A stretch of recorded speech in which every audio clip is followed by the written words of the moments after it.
Hey y'all, how's everybody doing? Well, I have to tell you, I've been so busy working on the other room. I haven't worked on this one. Therefore, I gotta work on this room now. But anyway, happy fall with your little pumpkin. Isn't that the cutest? I love white pumpkins. And you know, this does look cute together, so I should put up a little table back there again and have the little white pumpkin with the white pumpkin candle. Remember when I did that before? Are you getting bored with me? I hope not. Anyway, gotta get my face on. Figured, why not do it with my buds? My Southern Subbies. So I'm going to be using what? What do y'all think? My Perfection Lumiere Velvet in color 22 Beige Rose by Chanel. And I have to tell you, I honestly think there is not a product that beats this. I keep trying to find something cheaper. And the closest was the Bourjois Healthy Mix, but it's not this. It's not this. It just almost gives you a powder finish when it dries. It's just the weirdest. So I'm also using, instead of my flathead kabuki, I actually use different brushes for applying makeup foundation. The one I'm going to use today is the Morphe M439. And but y'all know I'm a huge fan of this one, even though it's so dense. You almost have to buy a new one rather than clean it. And that's the Velvet Luxe Buffing Foundation Brush, which is a 301. And y'all, it is like, puts it on like magic because it's so dense. The only thing is when you try to clean this sucker, it's hard. It's hard to clean this because it's so dense. It really is. Yeah, but I like it. And then I got this one. I think this came with something else I bought. Do y'all remember? Isn't it my job to remember these things? Anyway, this is an airbrush full coverage complexion brush, and it's number 77, which I think, I'm not even sure I've tried this one, have I? I should. Yeah. And then y'all know I already had the Chic foundation brush, which was part of a holiday set last year. This one. And then y'all know I'm a huge fan of Sigma Beauty brushes, and the Flathead Kabuki F80 is a classic. Cannot go wrong. A little burp. Brush. This is in, I think this is the copper finish, because y'all know I had it in, yeah, this is the copper finish. Some people call it the rose gold. It's not rose gold. It's copper. And y'all know that I had the 24 karat plated extravaganza series. It's got little word extravaganza written in cursive on it. And I did have a powder brush, but I never did get, I'm not even sure they ever offered this brush and that, but it's so close. And so I've got some things I want to haul in another video that I recently got from Ellen Blair Fowler's old shop, which I think is now their Mom's and Blair's. I don't think that Elle's really in that anymore. But it's their Shop Glitzy Glam store, and I got one of their, just because it's classic to have one of their brush holders. I know you're like, Beth, how many brush holders? But actually, I think this is a cocktail glass. I don't know. It was pretty at the store. But I got a chip on it, so I got the whole set, a set of 12 or 24. And this one got a chip on it, so I use it because I love crystal on my dressing table, but then I bring it in here. And then, y'all know the holiday sets that you get nowadays have a brush holder. This is the It Cosmetics one. It says, "You are beautiful, you are it. XOXO Jamie." She believes in you. I bet she does. She's been making a fortune off it, and she should. It's a great product line. So the question is, eeny, meeny, miny, mo, what will I use today to put on my foundation? And I'm thinking, la-ti-da, ti-da-ti-da. I've been using this. So I'll show y'all that. And then maybe we'll use different brushes throughout the week, and we'll kind of see which one is the best. Again, this one is the most dense right here. But it's so dense that when you clean it, it's really hard to get the makeup back out of it. That's the problem with that one. So, but I do love that brush. So I've already shaken this, and now by now, y'all, how are you doing? I just start talking, and I never even check and see how you're doing. You doing okay? Y'all, I hope you've been praying for the people of California. The wildfires are awful, and the most frustrating thing to me is we are flooding here in Georgia. It's just the weather, and I don't know that it hasn't always been that way. I don't know that we're doing anything to cause it. I'm not trying to get political or say there's no such thing as global warming. I'm sure we are, but I'm not sure we're the effector of it. I know we're not doing our planet any good some days, but okay. This zit is not doing me any good, but isn't it neat that I have one? I was 60 years old and I have my own zit like when I was 16. You got it, baby. Hit that, baby. Hit that. Hit that. Yes, let that be all nice and mudded up. And, because remember, foundation really isn't for full coverage unless it's a full coverage foundation, which this one is not.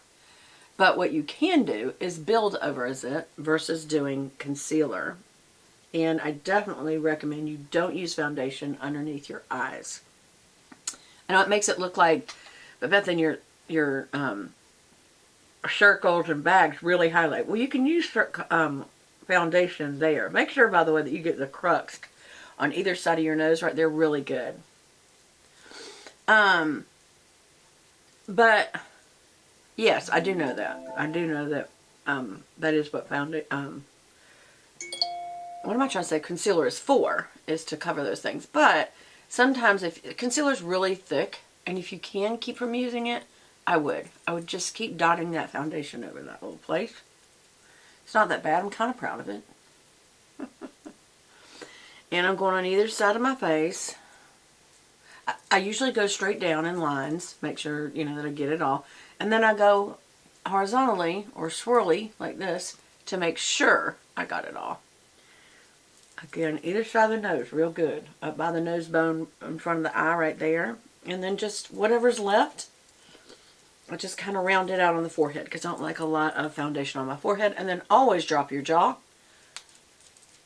and blend. No matter how well matched your makeup is, there's always going to be a line there. And on the same thing on your chin.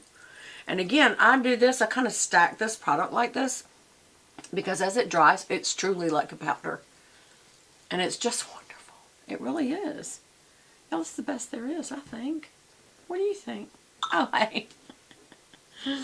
So, and then always have your little makeup towel handy and wipe the ends of the brush off just to get any residual. And this one was just cleaned, so I'm not going to take it in to be cleaned. But there was one in here I do need to do that too. Anyway, and then I usually give it a good whack, good shake like that, just like you would a real paintbrush to kind of get it fluffed back out a little bit and any additional moisture and nothing's coming out. So that's a good sign. Okay, so that is foundation. Oh, you know what I forgot to do? My last little squeezy poo of this. And I bet some's in there. Both of these are upside downies. This is the Vitalumere Aqua.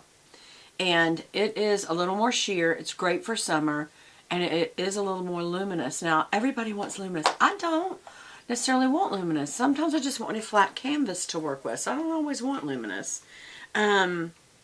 We used this the other day. This is the Decay Essential from Chanel. I do highly recommend this. It's just a good basic quad. Basic 4 colors. Can't go wrong with it. But that's not what I'm going to use today.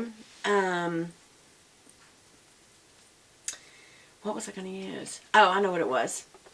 I've used this a couple of times, and I don't want to just use palettes anymore where I don't go back and do different looks with the same palette because it's a waste of the palette, y'all. And so this is the Born to Run Urban Decay, and it's got so many great colors that you really do need to experiment. This is a good palette to experiment with. And so today, because I'm just wearing black and white, I can do any feature color, and I always do the highlight, the transition, and the dark, which that is what a smoky eye is. It transitions up, like smoke gets lighter as it goes up. But I usually stay in the brown tones. I do not usually do rust tones. That just, I don't know, unless it's fall and I'm going for a particular look and I have that color on, it's not a good color for me specifically. what I was thinking about doing today was this color tone, because I like never do that. So it's like a white. I hate the name Hellride. Why do they gotta just why? It's a deep magenta and then this kind of frosted magenta, or I would say shimmer magenta, but they're red purple tones, and so that's what I'm going to do today. So I'm taking an E55. I don't know why I have to look at this brush and tell you that. I should know that brush by now. I'm using Breakaway, which is the lightest and really the only highlighting color in the palette, and I would say that is a very serious flaw of this palette. You use highlighter. I do. Most people do use highlighter every single day under the brow. Most people also use that same color to coordinate in the inner corner. So you're going to use that up probably faster than any other color. And why you would only get one, I don't know. I don't even think that's good. But anyway, I go under the brow and then a little past the eye right here. Yes, there's crow's feet there, but it doesn't seem to really highlight them. And it does brighten up the eye. Again, I'm just kind of filling the brush really good. And then going over that area, a little past it. Filling it up again, and then go in the inner corner, just straight up and down. And what that does is that gets that little socket area of the nose bone right there on either side. Get that, because that has a dark color. And then it gets both the top and the bottom of the lid right there. I mean the tear duct. And then I go across once or twice. For some reason this isn't picking up as good on this side. And that's because I didn't do a primer. People wonder, do you have to have a primer? No, but if you don't, you'll just have to do a little more with your palette, because you have to even things out, and you can either do it with that that color, the people call it the all over color, but I don't know that I'd want to put this bright color all over. I don't, even to be brightening underneath the other colors that I'm going to put on. Now I will tell you, there's also, here's the thing about this palette, I don't know that I would go jump out and get this one, because it doesn't have a lot of transition colors in my opinion. This color right here is the one I usually use.